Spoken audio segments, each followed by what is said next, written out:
Welcome back, everyone, to the Boiling Point Podcast. We're at episode 36, Ancient Civilizations, and we are here again with our special guest, Mark Whitcomb, aka Uncle Mark. I can call him that, and you can't. Make sure you check out, if you haven't seen on our social media yet, we launched the storefront for the Boiling Point Podcast. Make sure you go check that out. That's at bonfire.com/store/the Boiling Point Podcast. Very easy to remember. We have clothing that you can get there, hoodies, long sleeve tees, tank tops, as well as a new tote, like a grocery tote, reusable grocery tote. It's got the Boiling Point logo on it and the American flag. So you should check that out at the web address. The link is also in the description. You can check us out on Facebook at facebook.com/the Boiling Point Podcast. And of course, you can follow me on Instagram at JDEDESIGNz. That's with a Z.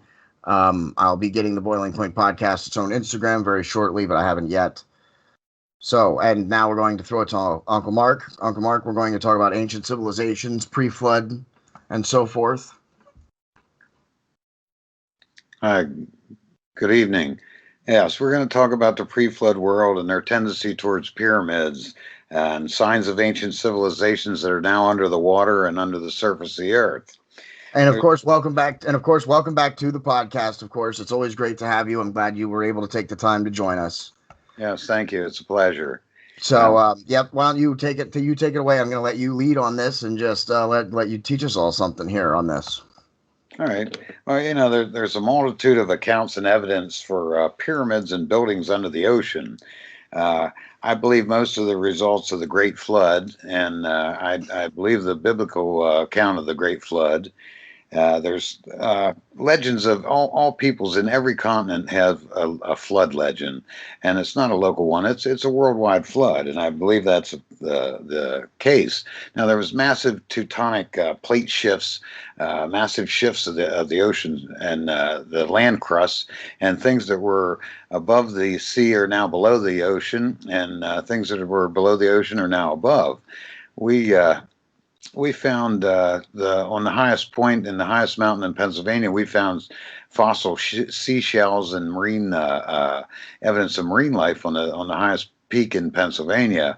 I've also found fossilized coral in the Susquehanna River while I was hunting for Indian artifacts. So, at one time this was under the ocean, and there's a lot of evidence that makes me believe this. Now, I would also agree with you on the Great Flood. I would believe it also. So, there's climate change. Obviously, climate change. Now they tried a global warming crap on us, and nobody believed it. So they changed it to climate change, because climate does change. The Sahara was a fertile crescent at one time.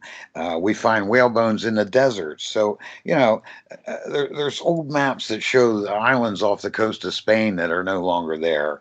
There's an old map, a Chinese map, that shows the UK joined to France. So, this kind of, there's been tectonic plate movement. There's been land surfaces that rise and fall, and there's been that type of situation on the earth all the time.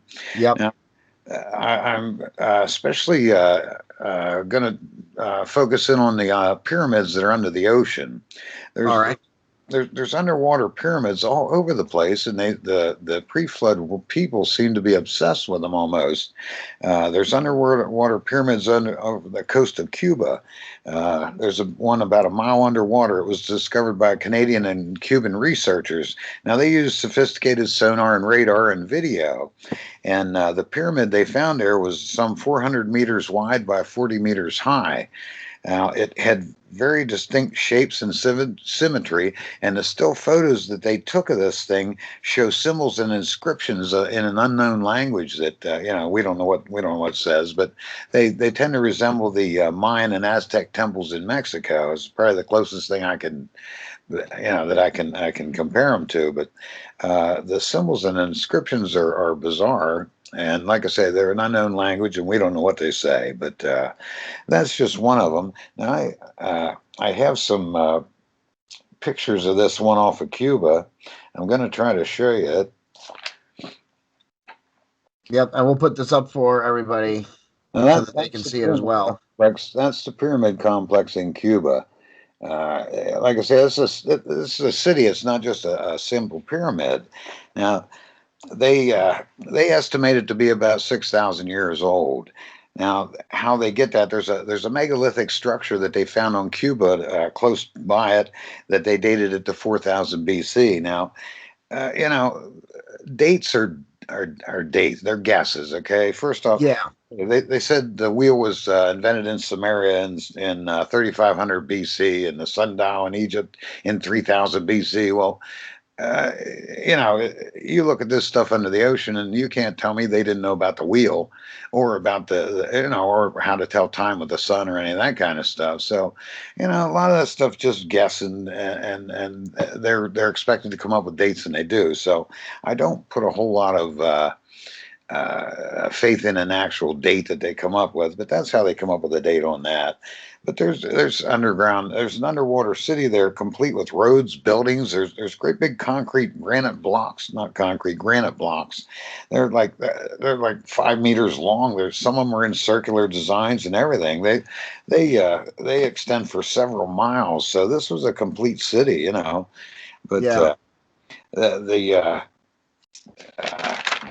Oh, the Azores and off the coast of Portugal, the Portuguese Navy, they're exploring a massive pyramid right now. And like I say, it's close to the Azores. A guy named Diocesiano Silva, he was a local sailor, and he was using a digital scanning device to look for fishing grounds.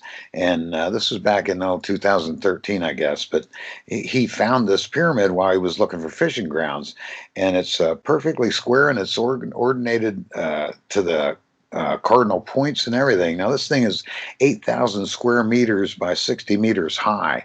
Now, the Great Pyramid is 52,900 square meters, so this thing is huge. The one wall is like 90 meters high, so they believe there's more, but they're not telling the location, and I don't know how much more they've really investigated it, but it's a big secret down there in Portugal. So uh, hmm. the uh, oh, Go over they're those. Talk about those sizes again. You said the Great Pyramids were what size? 52,900 square meters, And then the one they found underwater in Portugal was 8,000 square meters.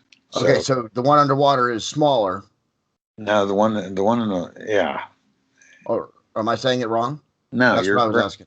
No, Okay, you're so the one underwater is smaller than the ones that are in Egypt. Yeah, that. Okay. Sorry, I may have misled it. I was trying to give you a point. I guess a comparison of size. Yeah, yeah, absolutely. That's what Yeah, I was. I wanted to make sure the viewers yeah, were got that yeah. comparison there. So This thing's huge, but if you compare it to the Great Pyramid, yeah, no, it's not as big as the Great Pyramids, but it is still nonetheless a large pyramid underwater. yeah, like I say, one wall's 90 meters high. That's a pretty good sized building.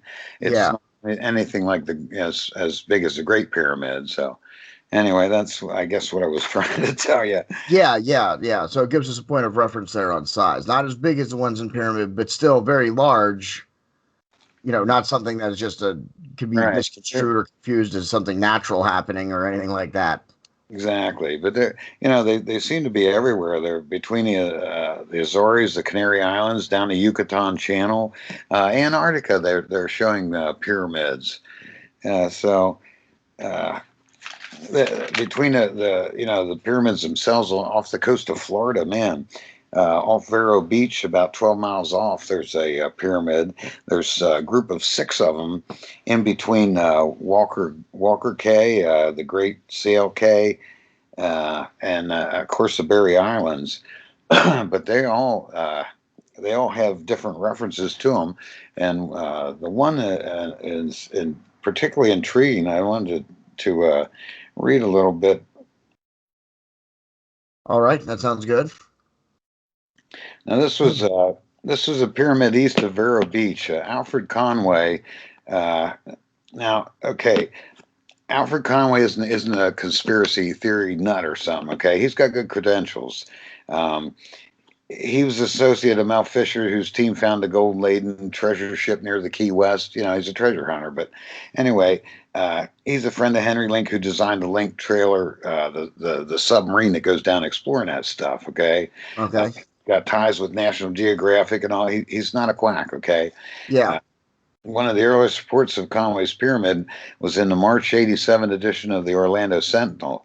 Uh, he said in the late 1980s, Conway of Vero Beach discovered another underwater pyramid. During the conversation, he hinted the structure was only 11 to 12 miles directly off Vero Beach. Uh, he said they were flying over the area looking for telltale signs of sunken Spanish galleons. He told me that a couple of days before he sighted the pyramid, there was a fierce storm.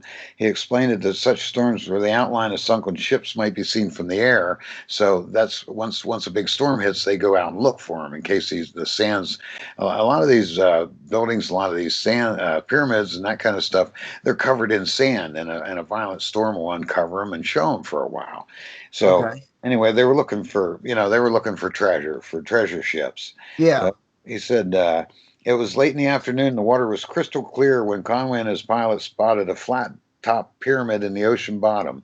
Conway said there was no way he could have missed it. The structure almost glowed in the afternoon sunlight.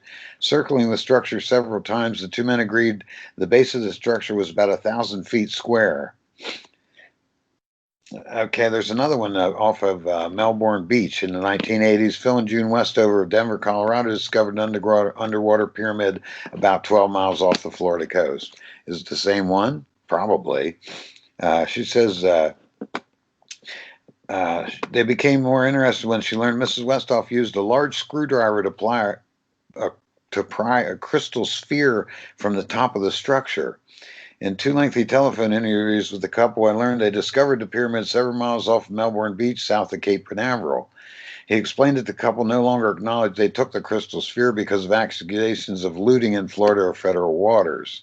So we don't know if that's a true account or not, but according to her, she pried a large crystal sphere out of the top of this thing. Now, there's a part of an interview with it said, she said, Phil and I had borrowed our friend's boat in Scuba Deer. The water was calm and we were slowly drifting north. I was in a rope seat hanging about 30 feet below the surface when I saw what looked like a big building below me. I dove down quite a way and saw it looked like a stone pyramid.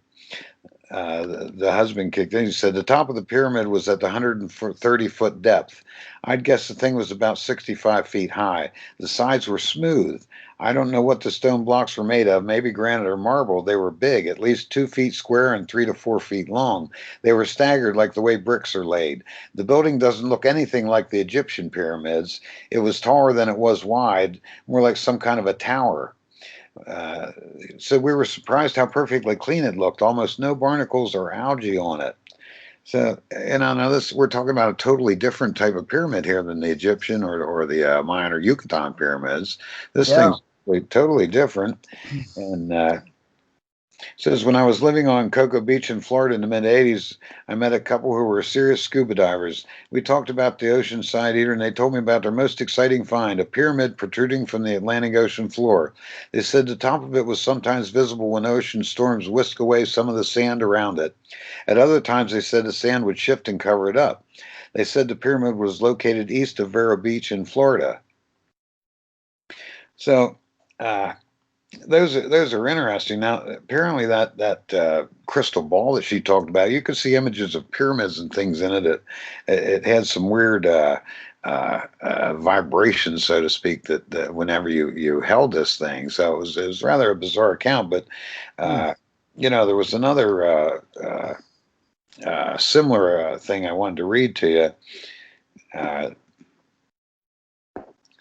It's a diving experience in the Bahama waters related by Dr. Ray Brown, a diver and lecturer of Mesa, Arizona. He indicates how the sea bottom can change as a result of a violent storm. Within the Bermuda Triangle, such a storm can sometimes uncover ruins for a short time only before they're buried again under the sea floor. Dr. Brown, who was familiar with the Berry Islands of the Bahamas, where he had previously searched for Spanish treasure, returned there in 1970. This was his experience, he says. When we returned to where we had been before looking for sunken galleons, a violent squall came up. We had to hang on to mangroves on the island, it was so violent. 6 to 8 foot waves broke over us, and we lost most of our equipment. In the morning, we saw that our compasses were spinning and our magnometers were not giving readings. We took off north. We could see outlines of buildings under the water. It seemed to be a large exposed area of an underwater city. We were 5 divers, and we all jumped in and dove down looking for anything we could find. As we swam on, the water became clearer. I was close to the bottom at 135 feet and was trying to keep up with the diver ahead of me. I looked toward the sun through the murky water and saw a pyramid shape shining like a mirror. About 35 to 40 feet from the top was an opening. I was reluctant to go inside, but I swam in anyway. Now you have to tune in next week for the rest of it. No, I'm Yeah. kidding. Okay. or at least, Yeah. at the very But least, you have to tune in. You have to go to you have to go to Rumble. Yeah, at the very least, you have to go to Rumble right now to hear Yeah. any more, because this is where we are actually. It's a great spot to end it for the YouTube people. So if you want to continue to hear Uncle Mark's story, and we also have some more pictures, right? We have some more pictures that we'll be showing people later Yeah. too. So Yeah. we got some more pictures. We got the rest of Uncle Mark's story. You want to go to Rumble right now if you're not watching it already. And if you are watching it on Rumble, then we will be back. For us, it'll be a few minutes, but for you, it'll just be a few seconds. So stay tuned.